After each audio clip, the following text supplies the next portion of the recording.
Hi, everyone. I'm Colleen Cochran, and my research aligning corporate climate risk with local adaptation planning really focuses on bringing together emerging public and private risk adaptation and assessment efforts.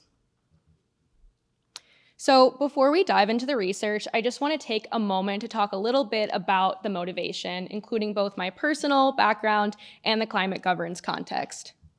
So my introduction to climate work focused on dune ecology, so thank you, Naomi, for really teeing up how important that work is. And as you just heard, both Corey and I grew up on the Jersey Shore, and I had the experience of having my home and my community devastated by Hurricane Sandy, and that really influenced me to start doing coastal management and dune ecology research. So I also had the firsthand experience of seeing what it looks like when climate risks materialize, and also how difficult local adaptation planning can be. But outside of academia, I've spent the past 4 years working in climate consulting, advising corporations on their climate strategy and climate risk assessment and adaptation. So entering my master's degree, I knew I really wanted to connect these worlds, but more importantly, I saw a critical gap between private and public risk assessment and adaptation. And this year really emerged the perfect opportunity to explore this intersection. The introduction of California's Climate-Related Financial Risk Act, or SB 261. This law is implemented by the California Air Resource Board, or CARB, and the law requires companies doing business in California to assess and publicly disclose their climate risks. Many companies had already been voluntarily doing this through a voluntary framework called the Task Force of Financial Related Disclosures, or TCFD. So because of this, SB 261 requires alignment with this framework as opposed to the existing climate risk guidance in California. But SB 261 really predates a long history of other climate risk laws and guidance in California for public planning. In fact, California conducts their own state-level assessment, translating IPCC science, which is the Intergovernmental Panel on Climate Change and the leading scientific body on climate science, to California and discussing specific climate risk exposure to the state. This document really underpins the state's primary climate adaptation planning guide, which we can see here.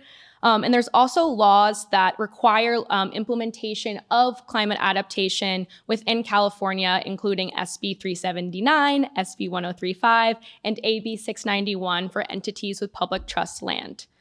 So these frameworks explore multiple climate hazards, including wildfire, cyclones or hurricanes, water stress, and sea level rise.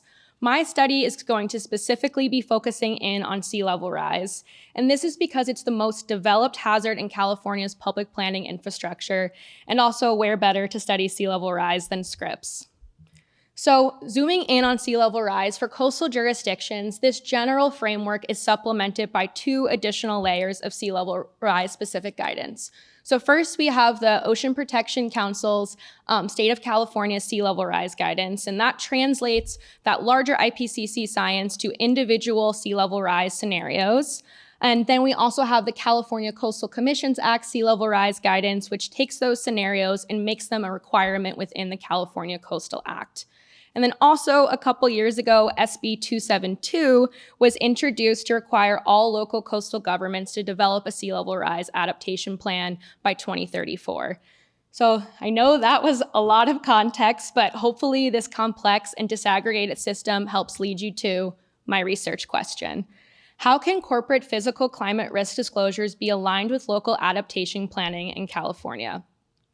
And as for why I'm exploring this now, SB 261's first compliance cycle just started. So for the first time, we have a publicly accessible data set of corporate climate risk assessments, making now really the perfect policy window to explore policy recommendations. And as for why do we care about this?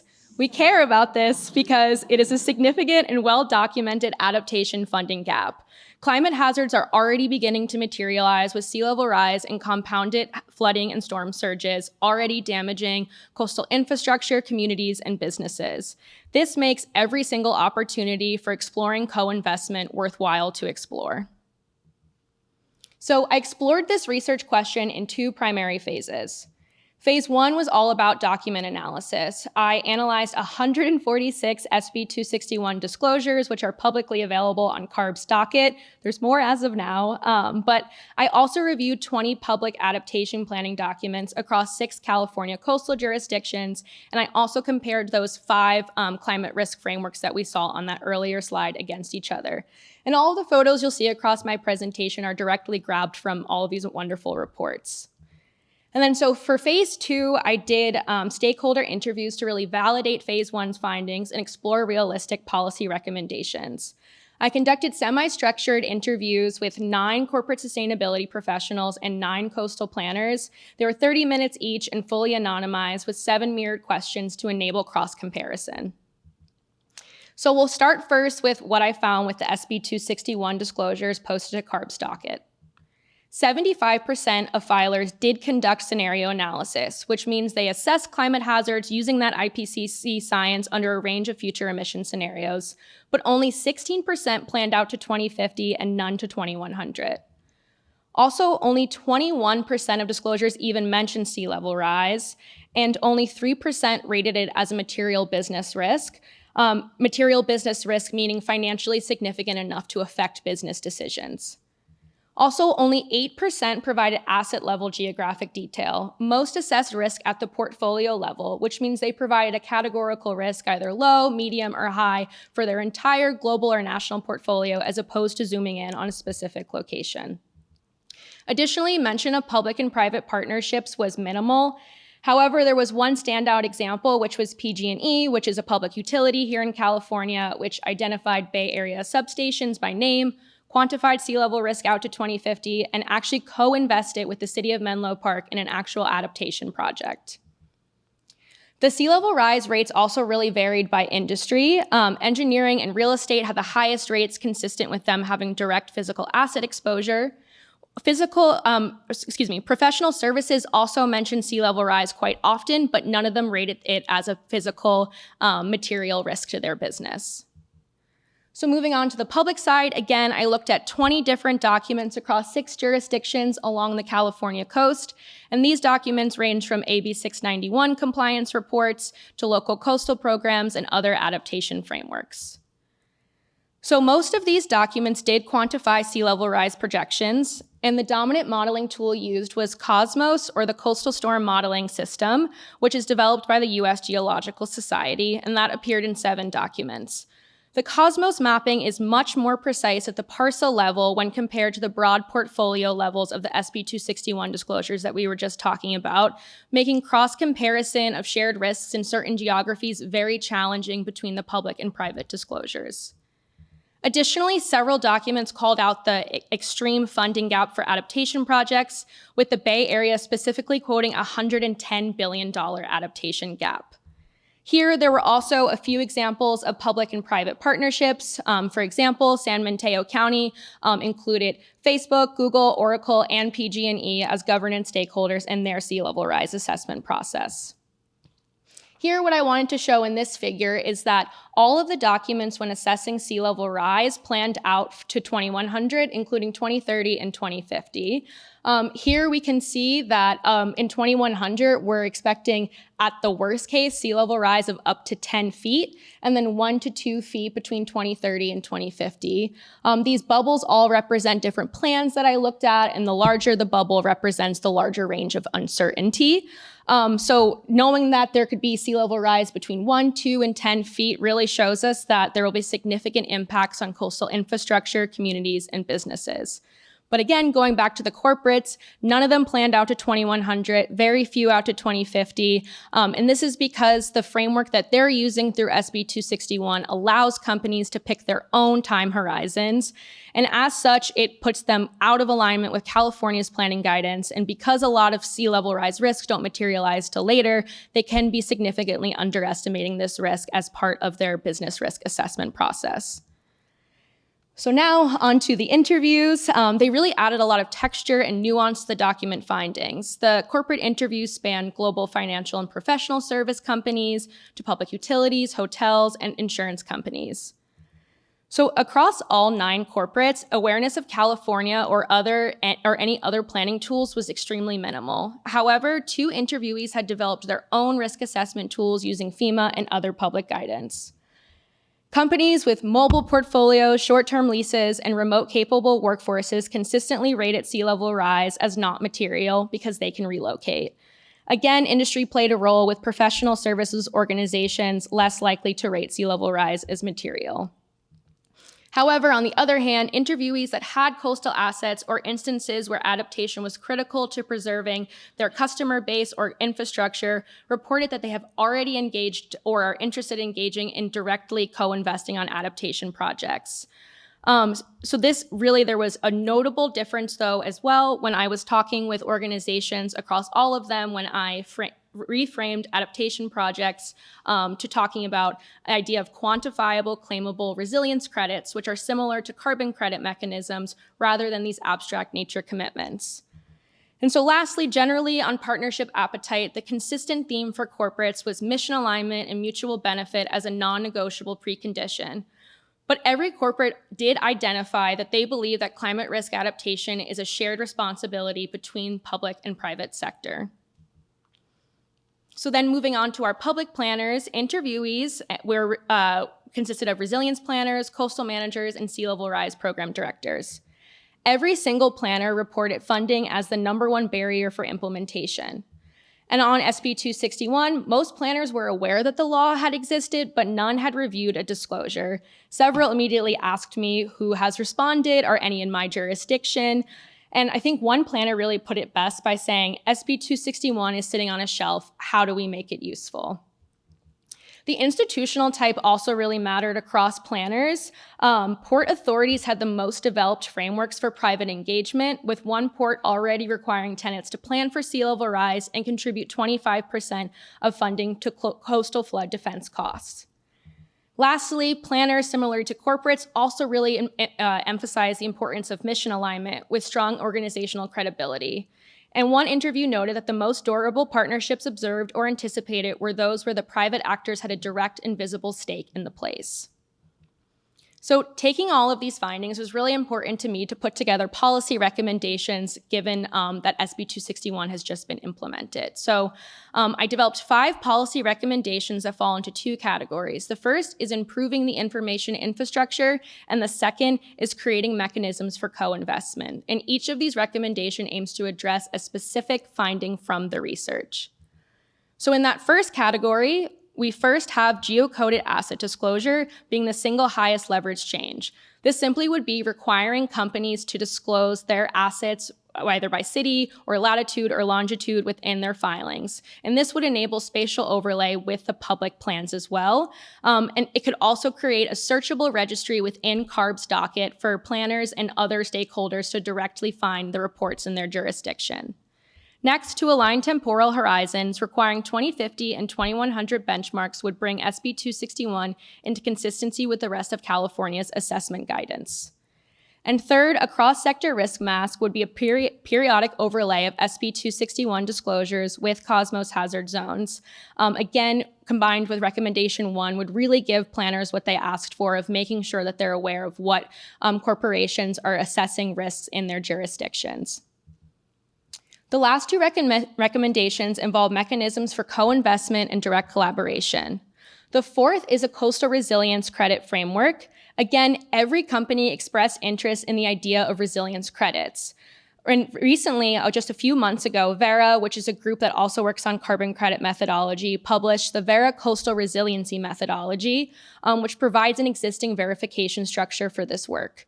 The longer-term vision here would be a state-sanctioned market that couples adaptation projects to be aligned with hazard zones to, again, have better public and private alignment. And lastly, establishing a cross-sector network really emerged from a consistent theme that I saw in the interviews across both public and private, where there was a lot of curiosity in understanding what the other sector was doing. Additionally, both the public and private interviewees highlighted fragmentation within their own organization. Public planners talked about perhaps the climate work team having more awareness of SB 261 disclosures. And then also with the private interviews, there was disaggregation between climate work, adaptation work, and governance affairs. So a reoccurring forum organized by either the Ocean Protection Council or within regional climate groups like the San Diego Regional Climate Collaborative could really put a pathway to having those conversations today and working on co-investment projects, data sharing, or other opportunities to really bring these folks together. To conclude, both sectors are assessing the same hazards in the same geographies and using the same science, but producing outputs that really can't talk to each other without the recommendations suggested here. And we already see examples of meaningful public and private partnerships, but we just don't have a way to scale them. The companies most willing to bridge the gap that emerge from this research are those with fixed coastal assets and existing government relationships like public utilities, hotels, and other group with critical infrastructure. For everyone else, the condition to unlock partnership is really focused around mission alignment and ensuring quantifiable benefits that can go towards resilience targets. I've learned that sea level rise is probably the hardest case for corporates. Again, chronic, long-term horizons, having mobile assets makes this hard for corporates to care about, but other hazards emerge from the interviews as potential immediate near-term opportunities. A couple of examples include water stress from data centers could provide options for hyper-local collaboration with water managers, and even wildfire was a topic that emerged in other interviews as well. So SB 261 was designed to bring transparency to corporate climate risk, but this research asks, how do we move that disclosure to action? And lastly, California's SB 261 is the most developed climate disclosure law in the country, but other states are also proposing their own climate disclosure laws, albeit focused on GHG emissions, but it's really making the policy window now to better connect public and private risk. And lastly, with the reduction of current climate, federal emergency work, and weather research in the US at a federal level, I think connecting our local, state, and private actors is even more paramount today. So lastly, I'll just quickly close with some really important acknowledgements. I'd like to give a huge thank you to my chair, Mark Merrifield, and the rest of my capstone committee. Having the City of San Diego and CARB on my committee was just really integral to making sure that the research and policy recommendations were both practical and decision useful. And while they shall remain anonymous, a huge thank you to everyone that I interviewed. All those conversations were so invaluable to better understanding this and hearing from experts in the fields. And lastly, of course, thank you to the rest of my CSP cohort. You all have been amazing in helping me develop this project. A huge thank you to my family who's here today from Florida, and also all of my friends that I know are watching. So thank you so much, everyone.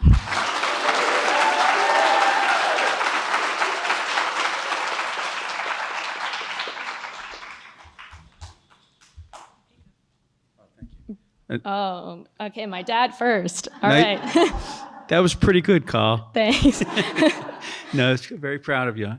Hey, so what are you going to do next with all this? So you interviewed 30 public and 30 private, I think you said? 9, right? But thank you for it making it sound more. Well, you 9 across both, so 18 in total. 18 I'm still interviewing more people. So what are you going to do next? So you made a lot of recommendations. Did they see your recommendations, and are you going to move forward with this? What are you doing next? Yeah, thank you. So I'm continuing to focus on further developing the research. An area that I'm still looking into, working on, is doing more interviews to get better results across industry, especially as I saw there was a lot of variation depending on the type of businesses and the type of planners. So trying to have some more interviews, as I'd really love to publish this work to make these policy recommendations implementable. But like I said, I was really fortunate to have the stakeholders that are the audience for my policy recommendations on my capstone committee, like CARB and cities in this coastal jurisdiction. But so I'm really trying to just focus on having greater data and getting the results publication ready to be able to share that. And honestly, like I've met so many people through this that I would really like to even have a hand in putting together some type of cross network like I've proposed in this research.